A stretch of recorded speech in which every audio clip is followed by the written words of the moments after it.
மிகுந்த நெருக்கடியான ஒரு சூழல். லெனின் அவர்கள் என்னை அலுவலகத்திலே சந்தித்த போது நான் சற்று தயங்கினேன் என்றாலும் கூட ஐக்கிய நூற்றாண்டு தொடக்க விழா என்பதும் என்னை அறியாமலேயே நான் வருகிறேன் என்று சொல்லிவிட்டேன். எனக்கு ஐக்கியத்தோடு இருக்கிற ஈடுபாடு என்பதை விட ஐக்கிய மீது நான் கொண்டிருக்கிற நம்பிக்கை அதற்கு அடிப்படையான காரணம். மாணவர் இயக்கங்கள் பல உண்டு. அரசியல் சார்ந்த ஏராளமான இயக்கங்கள் உள்ளன. விடுதலை சிறுத்தைகள் கட்சிக்கும் ஒரு மாணவர் இயக்கம் இருக்கிறது, RSS, radical students forum. Dravida Munnetra கழகத்திற்கு மாணவர் அமைப்பு உள்ளது, திராவிட மாணவர் முன்னேற்ற சங்கம். இடதுசாரி கட்சிகளுக்கு மாணவர் சங்கங்கள் உள்ளன, SFI, student federation of India, AISF, all India student federation. இப்படி சொல்லிக்கொண்டே போகலாம். ஆனால் ஐக்கியப் இது போன்ற கட்சி சார்ந்த மாணவர் அமைப்பு அல்ல, கட்சி சார்பற்ற மாணவர் அமைப்பு. ஆனால் அதே வேளையில் கருத்தியல் சார்ந்த மாணவர் அமைப்பு. இது கட்சி சார்பற்ற அமைப்பு என்றாலும் கருத்தியல் சார்ந்த மாணவர் அமைப்பு. இதற்கென்று ஒரு கொள்கை கோட்பாடு இருக்கிறது. அந்த அடிப்படையில் மாணவர்களை பண்படுத்துகிறது, மாணவர்களை தலைவர்களாக, தலைமை பண்புள்ளவர்களாக மேம்படுத்துகிறது. லெனின் அவர்கள் இங்கே குறிப்பிட்டதை போல எங்காவது ஒரு ஜனநாயக குரல் கேட்கிறது என்றால் அந்த ஜனநாயக குரலுக்கு உரியவர் முன்னாள் ஐக்கிய மாணவராகத்தான் இருக்கிறார் என்று அறிந்து கொள்ள முடிகிறது என்று சொன்னால், அப்படிப்பட்ட ஆளுமைகளை வளர்த்தெடுக்கக்கூடிய ஒரு மாணவர் அமைப்பாக ஐக்கிய விளங்குகிறது. அதனால்தான் நான் சொன்னேன், ஐக்கியத்தோடு எனக்கு இருக்கிற ஈடுபாட்டை விட ஐக்கிய மீது நான் வைத்திருக்கிற நம்பிக்கை தான் அதற்கு காரணம் என்று சொன்னேன். இந்த நம்பிக்கை என்பது முக்கியமானது. நம்முடைய ஐயா அவர்கள், அதிபர் அவர்கள் பேசுகிற போது நான் எழுதிய ஒரு முழக்கத்தை இங்கே கோடிட்டு காட்டினார். நெருக்கடிகள் சூழ்ந்த போதும் கொள்கை நெறிப்படியே வாழ்தல் வீரம், நெருப்பலைக்குள் வீழ்ந்த போதும் அடிமை நெறி மீறி பாய்தல் தீரம் என்று வீரத்திற்கும் தீரத்திற்கும் விளக்கம் சொல்லக்கூடிய வகையிலே இந்த வரிகள் அமைந்திருக்கின்றன. இது என்னை ஈர்த்திருக்கிறது என்று சொன்னதோடு, ஏதேனும் ஒரு நிலைப்பாடு நாம் எடுத்தாக வேண்டும். இது நூற்றாண்டு தொடக்க விழா, இதுதான் இந்த நூற்றாண்டு தொடக்க விழாவின் செய்தி என்று சொன்னார். நிலைப்பாடு என்றால் ஒரு ஸ்டாண்ட், ஒரு முடிவு, ஒரு உறுதியான முடிவு, ஒரு டெசிஷன். தலைமைத்துவத்திலே மிக முக்கியமானது டெசிஷன் மேக்கிங். நிலைப்பாடு என்பது எல்லோராலும் எடுக்கப்படும், ஆனால் அதிலே உறுதிப்பாடு என்பது முக்கியமானது. ஒரு நிலைப்பாடு எடுக்க வேண்டும், அந்த நிலைப்பாட்டில் உறுதிப்பாட்டோடு இருக்க வேண்டும். அந்த உறுதிப்பாட்டை நடைமுறைப்படுத்துகிற கடப்பாடு முக்கியமானது. இவையெல்லாம் சேர்ந்ததுதான் லீடர்ஷிப். ஒரு நிலைப்பாட்டை எடுக்க வேண்டும், அந்த நிலைப்பாட்டில் உறுதிப்பாட்டோடு இருக்க வேண்டும், அந்த உறுதிப்பாட்டை நடைமுறைப்படுத்துகிற கடப்பாடும் முக்கியமானது. லீடர்ஷிப் என்பது ஏதோ எல்லோரும் தலைவராக வேண்டும் என்று திருமாவளவன் சொல்லுகிறார் என்றால் கல்லூரியை விட்டு வெளியே போனதும் கட்சியை தொடங்குவது என்று பொருள் அல்ல. ஆளுக்கு ஒரு கட்சி, பேனர்களை உருவாக்கி கொள்ளலாம், அதற்கு பெயர் தலைவர் என்று பொருள் இல்லை. நான் அடிக்கடி சொல்லுவேன், உணவு பஞ்சத்தை விட மிக கொடிய பஞ்சம் தலைமை பஞ்சம் தான். நாட்டில் என்ன பஞ்சம் வந்தாலும் அதை சீர் செய்துவிட முடியும். தலைமை பஞ்சம் வந்தால் அந்த நாடு காப்பாற்ற முடியாது. ஆளுமையை உருவாக்குவதற்கு பல பயிற்சி நிறுவனங்கள் இருக்கின்றன. ஒரு கண்டக்டர் தேவை என்றால் கண்டக்டரை உருவாக்குவதற்கு பயிற்சி நிறுவனம் இருக்கிறது. ஒரு டிரைவரை உருவாக்க வேண்டுமானால் டிரைவரை உருவாக்குவதற்கு பயிற்சி நிறுவனங்கள் இருக்கின்றன. என்ஜினியர் தேவைப்படுகிறார் என்றால் என்ஜினியரிங் கல்லூரிகள் இருக்கின்றன. மருத்துவர்கள் தேவைப்படுகிறார்கள் என்றால் மருத்துவ கல்லூரிகள் இருக்கின்றன. பேராசிரியர்கள் தேவைப்படுகிறார்கள் என்றால் பல்கலைக்கழகங்கள் இருக்கின்றன. பேராசிரியர்களை உருவாக்கிக் கொள்ள முடியும், விஞ்ஞானிகளை உருவாக்கிக் கொள்ள முடியும். தலைவர்களை உருவாக்குவதற்கு பல்கலைக்கழகங்கள் இல்லை, கல்லூரிகள் இல்லை, பயிற்சி நிறுவனங்கள் இல்லை. ஒரு நிலையான நிறுவனம் எதுவும் கிடையாது. ஆனாலும் தலைவர்கள் தான் தேசத்தின் மிக முக்கியமான சக்தி. இதெல்லாம் ஸ்கில்டு. ஒரு கண்டக்டர்னா ஒரு ஸ்கில்டு, ஒரு திறன் பெற்றவர் என்று பொருள். ஒரு ஸ்கில்டு பர்சனாலிட்டி. ஒரு பேராசிரியர் ஒரு ஸ்கில். அவர் வரலாற்று துறை எடுத்துட்டா மணிக்கணக்கில் அவரால் என்ன வேணாலும் பேச முடியும், எந்த குறிப்பும் இல்லாமல் பேச முடியும். அது ஒரு ஸ்கில், ஒரு ஸ்கில்டு பர்சனாலிட்டி. ஆனா அந்த பேராசிரியரால் ஒரு குடும்பத்தை வழிநடத்த முடியுமா பிரச்சனையா இருக்கும். சயின்டிஸ்டா இருப்பார், அவர் ஏவுகணையை கூட விமானத்தில் விண்வெளியில பறக்க விடுவார். ஆனால் அவர் தலைமை தாங்கக்கூடிய நிர்வாகத்தை வழிநடத்துவதே சிக்கல் வரும். லீடர்ஷிப் என்பதுதான் எல்லா தளங்களிலும் எல்லா புள்ளிகளிலும் மிக முக்கியமான ஒன்று. கட்சிக்கு தலைமை தாங்குவதுதான் தலைமை என்று பொருள் அல்ல, தலைவர் என்று பொருள் அல்ல. இயக்கத்திற்கு தலைமை தாங்குவதுதான் தலைமை என்று பொருள் அல்ல, தலைவர் என்று பொருள் அல்ல. நாம் எதிர்கொள்ளக்கூடிய ஒவ்வொன்றையும் எவ்வாறு கையாளுகிறோம் என்பதுதான் முக்கியமானது. அந்த சூழலை எவ்வாறு கையாளுகிறோம் எல்லாம் தெரியும், ஆனா மோசம் போயிட்டே. ஏன்னா சூழலை கையாள தெரியாதுதான். ரொம்ப நாலேஜபிள் பர்சன், ஆனா கோட்டை விட்டான். நிறைய படிப்பான், ஒரு நாளைக்கு 10 மணி நேரம் படிப்பான், பரீட்சையில கோட்டை விட்டான். ரிட்டன் எக்ஸாமினேஷன்ல பாஸ் பண்ணிடுவான், இன்டர்வியூல ஃபெயில் ஆயிடுவான். அந்த இன்டர்வியூல எப்படி கொஸ்டினுக்கு ஆன்சர் பண்ணணும், அந்த நேரத்தை எப்படி கையாளணும், அந்த இடத்துல எப்படி டீல் பண்ணணும், ஒரு கொஸ்டினை எப்படி உள்வாங்கி அதுக்கு ரிப்ளை பண்ணணும், இதற்காக நாம் உருவாக்கி கொள்ளுகிற அந்த பர்சனாலிட்டி இருக்கிறதே, அந்த ஆளுமை இருக்கிறதே, அதுதான் லீடர்ஷிப். அதுதான் லீடர்ஷிப். லீடர்ஷிப் என்பது ஏதோ கட்சிக்கு தலைவர்களை உருவாக்க வேண்டும், அதைத்தான் திருமாவளவன் சொல்லுகிறார் என்று புரிந்து கொள்ளக்கூடாது. ஒவ்வொரு மனிதனும் ஒரு குடும்ப தலைவனாகத்தான் தன் வாழ்க்கையை தொடங்குகிறார். ஒவ்வொரு குடும்பமும் ஒரு நிர்வாகம் தான். ஆகவே அந்த குடும்பத்தை நிர்வகிப்பதற்கு, அந்த குடும்பத்தை வழிநடத்துவதற்கு, அந்த குடும்பத்தை மேம்படுத்துவதற்கு ஆளுமை உள்ள தலைவன் தேவை, ஆளுமை உள்ள தலைவி தேவை. அது இல்லைன்னா அந்த குடும்பம் சீர்குலைந்து போகும். பிள்ளைகளை நல்ல முறையில் வளர்க்க முடியாமல் போய்விடும், அவர்களுக்கு ஒரு விஷன் கொடுக்க முடியாமல் போய்விடும், அவர்களை வழிநடத்த முடியாமல் போய்விடும். எனவே லீடர்ஷிப் என்பதில் மிக முக்கியமான கூறுகள் ப்ரொஃபஷனல் நாலேஜ். எந்த துறையில் நாம் இருக்கிறோமோ அது தொடர்பான அறிவை நாம் வளர்த்துக் கொள்வது.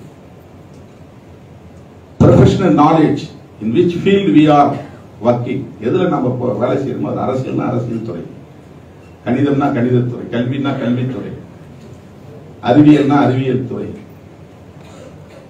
தொழிற்சங்கம்னா தொழிலாளர்களை பற்றியது. எந்த துறையில் நாம் இயங்குகிறோமோ அந்த துறை பற்றிய புரிதல், அறிவு, அதை பற்றிய ஞானம் நமக்கு தேவை. அது ப்ரொஃபஷனல் நாலேஜ், லீடர்ஷிப்ல முக்கியமானது. நாலேஜ் மட்டும் இருந்தா போதாது, ஹியூமன் டச். எந்த துறையில வேலை செய்யறோமோ அவங்களோட இன்டராக்ஷன் இருந்துகிட்டே இருக்கும். மக்கள்கிட்ட வேலை செய்யறோம்னா மேல்மட்டத்தில் உட்கார்ந்து முடிவு எடுக்கிறதுல லீடர்ஷிப்ங்கிறது. கீழே கிராஸ் ரூட்ல மக்களுக்கு போகணும். நீ தத்துவம் படிக்க தேவையே இல்லை, மக்கள்கிட்ட போனா உனக்கு மக்களை கற்பித்துக் விடுவார். என்ன தேவைங்கிறது அவன் தான் சொல்லுவான், எதை செய்யணுங்கிறத அவன்கிட்ட தான் நம்ம தெரிஞ்சுக்க முடியும், என்ன முடிவெடுக்கணுங்கிறத மக்கள்கிட்ட இருந்து, மக்களுடைய தேவைகள் இருந்து தான் நம்ம புரிஞ்சுக்க முடியும். நீ உட்கார்ந்து பிலாசபி படிச்சுட்டு அதுக்கப்புறம் போய் மக்கள்கிட்ட தொண்டு செய்யணும் அவசியம் கிடையாது. ஒரு ஐடியாலஜியை தெரிஞ்சுக்கிட்டு தான் போய் சர்வீஸ் பண்ணணும்னு அவசியம் இல்லை, ஒர்க் பண்ணணும்னு அவசியம் இல்லை.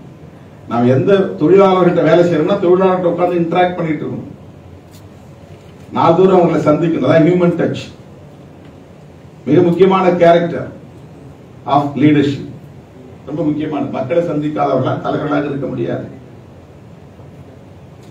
லாங்குவேஜ் ஸ்கில் இருக்குன்னு அவசியம் இல்லை. காமராஜர் அகில இந்திய தலைவராக முடிஞ்சது, அவருக்கு தமிழை தவிர வேற மொழி தெரியாது, ஹிந்தி தெரியாது. பெரிய ஆரேஷன் ஸ்கில் இருக்கணும்னு அவசியம் இல்லை. பெரிய பேச்சாளர்கள் தான் தலைவர்களாக இருக்கணும்னு சொன்னாக்க ஆப்ரஹாம் லிங்கன் சாதாரணமான குடும்பத்திலே பிறந்தவர் தான். மக்களோடு அவர் உழைத்ததால் தான் தலைவரானார், பேச்சாளராகி தலைவராக வரல.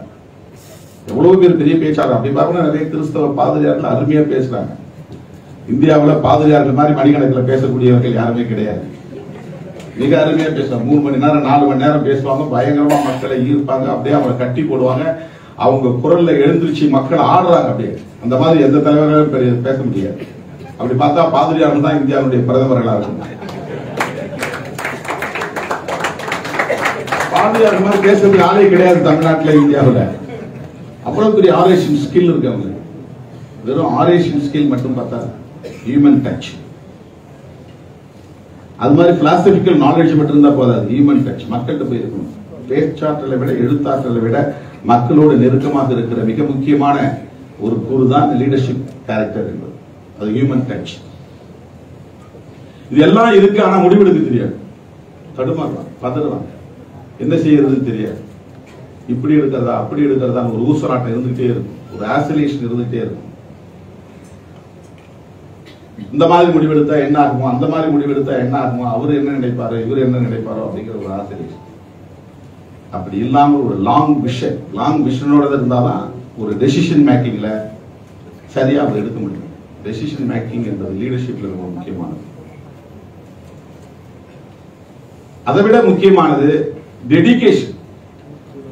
ஒரு நாளைக்கு எனக்கு 8 மணி நேரம் தூங்கணும், நான் 8 மணி நேரம் தூங்கிட்டு தான் மக்களை பார்ப்பேன்னா அவன் வந்து தலைவராக இருக்க முடியாது.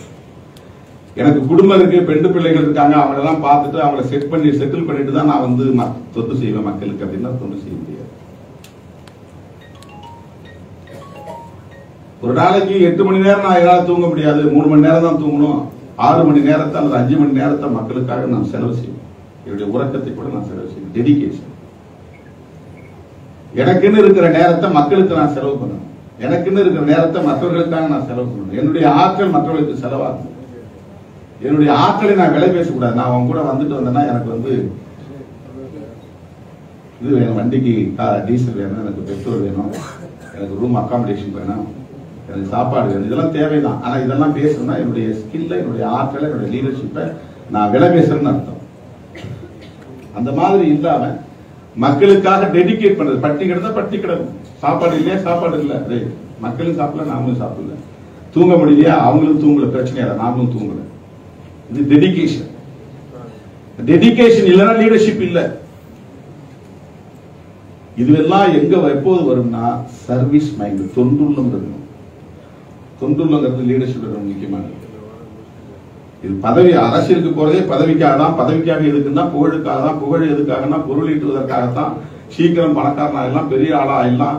என்னை எல்லாரும் எம்பி கூப்பிடுவாங்க, என்னை வந்து மினிஸ்டர் கூப்பிடுவாங்க, என்னை வந்து அப்படி அழைப்பாங்க. எனக்கு அது ஒரு பெருமை இருக்கு, மகிழ்ச்சி இருக்கு. அதுக்காக தான் நான் பொது வாழ்க்கைக்கு வரேன் அப்படின்னு கிடைச்சா அது பொது வாழ்க்கை கிடையாது.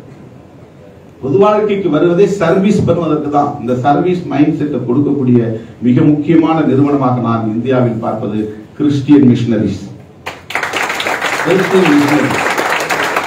கிறிஸ்தவ மிஷனரிகள் கூட ஒரு தொண்டுள்ளத்தை போதிக்கக்கூடிய, எல்லாவற்றையும் கடந்து தொண்டுள்ளத்தை போதிக்கக்கூடிய பணிகளை இன்றைக்கு செஞ்சுட்டு இருக்காங்க. அவ்வளவு டெடிகேஷன், அவ்வளவு சர்வீஸ். அவங்களுடைய வரலாற்று நம்ம பார்த்து பார்த்து நமக்கே வியப்பா இருக்கும். அவங்க யாரா வெளியில யாருக்குமே தெரியாது. ஒவ்வொருத்தரும் அந்த மாதிரி டெடிகேட்டடா பண்ணுவாங்க. எங்கிருந்தோ வெளிநாடுகள்ல இருந்து வந்து இந்த நாட்டுக்கு அவங்களுக்கு சம்பந்தம் இல்லை, இந்த மொழிக்கு அவங்களுக்கு சம்பந்தம் இல்லை, இந்த மக்களுக்கு அவங்களுக்கு சம்பந்தம் இல்லை.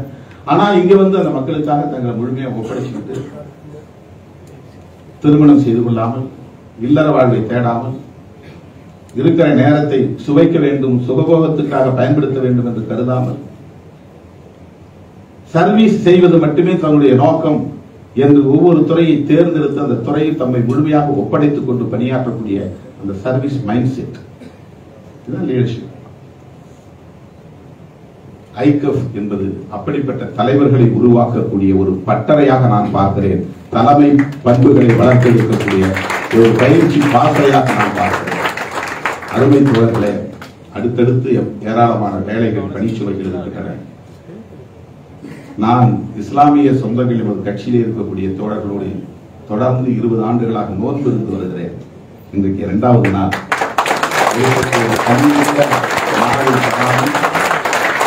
நாளை 6:30 மணி வரையில் நோன்பு இருக்க வேண்டியதில்லை. அதிகம் பேச முடியாது என்பதற்காக சொல்கிறேன். நான் வறட்சி இருக்கிறது. ஐகஃப் நூற்றாண்டை தொடங்குகிறது. ஒரு ஆண்டு முழுவதும் ஏராளமான செயல் திட்டங்களை நீங்கள் வகுத்திருப்பீர்கள் என்று நான் நம்புகிறேன். ஐகஃப் என்பது வெறும் மாணவர் இயக்கம் அல்ல, சராசரி மாணவர் இயக்கம் அல்ல. இது தலைவர்களை உருவாக்குகிற ஒரு பயிற்சி பாசறை, ஒரு பட்டறை என்று நான் பெரிதும் நம்புகிறேன். அப்படிப்பட்ட ஆளுமைகளுக்கு நீங்கள்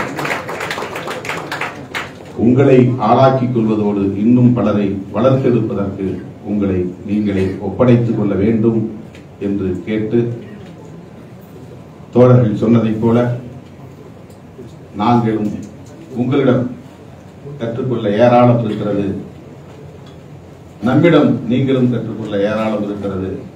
நாம் கடைசி வரையிலும் மாணவர்கள் என்கிற உணர்வோடே கற்றுக்கொள்வோம்.